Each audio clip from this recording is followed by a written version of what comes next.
بسم اللہ الرحمن الرحیم۔ السلام علیکم معزز سامعین، نبی کریم صلی اللہ علیہ وسلم نے فرمایا، یہ دعا ایک بار پڑھ لو، قیامت تک رزق ختم نہیں۔ کیوں نہ ہم بھی اپنے اعمال کو سنوار لیں۔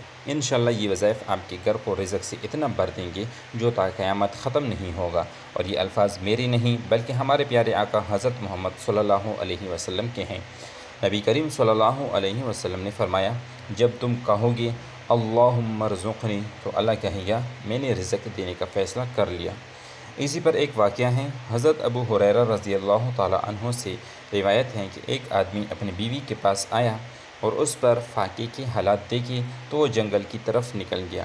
یہ دیکھ کر اس کی بیوی چکی کی طرف بڑھی اور اسے لا کر رکھا، تنور کو دھکایا اور اب کہنے لگی اللہم ارزقنا، اے اللہ ہمیں رزق عطا فرما۔ اس کے دیکھتے ہی دیکھتے اچانک پیالہ بھرا ہوا تھا، پھر وہ تنور کے پاس گئی تو وہ بھی بھرا ہوا تھا۔ اتنے میں اس کا شوہر واپس آ گیا اور کہنے لگا، کیا میرے بعد تمہیں کچھ حاصل ہوا ہے؟ اس کی بیوی نے کہا، ہاں ہمارے رب کی طرف سے یہ چیزیں ملی ہیں۔ چنانچہ وہ اٹھ کر چکی کے پاس گیا اور اس کا پاٹ اٹھا کر دیکھا۔ نبی کریم صلی اللہ علیہ وسلم سے جب یہ واقعہ ذکر کیا گیا تو آپ صلی اللہ علیہ وسلم نے فرمایا، اگر وہ چکی کا پاٹ نہ اٹھاتا تو وہ قیامت تک گھومتی رہتی۔ عبداللہ رضی اللہ تعالیٰ عنہ کہتے ہیں کہ رسول اکرم صلی اللہ علیہ وسلم کے پاس ایک مہمان آیا۔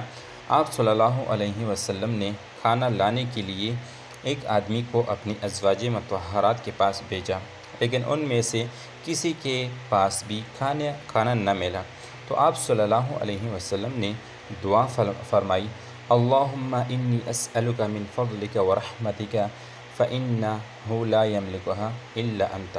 اے اللہ میں تجھ سے تیرے فضل اور تیری رحمت کا سوال کرتا ہوں، بے شک تیرے سوا اس کا کوئی مالک نہیں ہے۔ چنانچہ آپ صلی اللہ علیہ وسلم کے پاس بنی ہوئی بکری کا تحفہ لایا گیا تو آپ صلی اللہ علیہ وسلم نے فرمایا، یہ اللہ کا فضل ہے اور ہم اس کی رحمت کا انتظار کر رہے ہیں۔ حضرت مصعب بن سعد رضی اللہ تعالیٰ عنہ کہتے ہیں کہ ایک دیہاتی شخص آپ صلی اللہ علیہ وسلم کے پاس آیا اور اس نے کہا، اے اللہ کے رسول صلی اللہ علیہ وسلم، جب میں اپنے رب سے دعا کروں تو کیا کہا کروں؟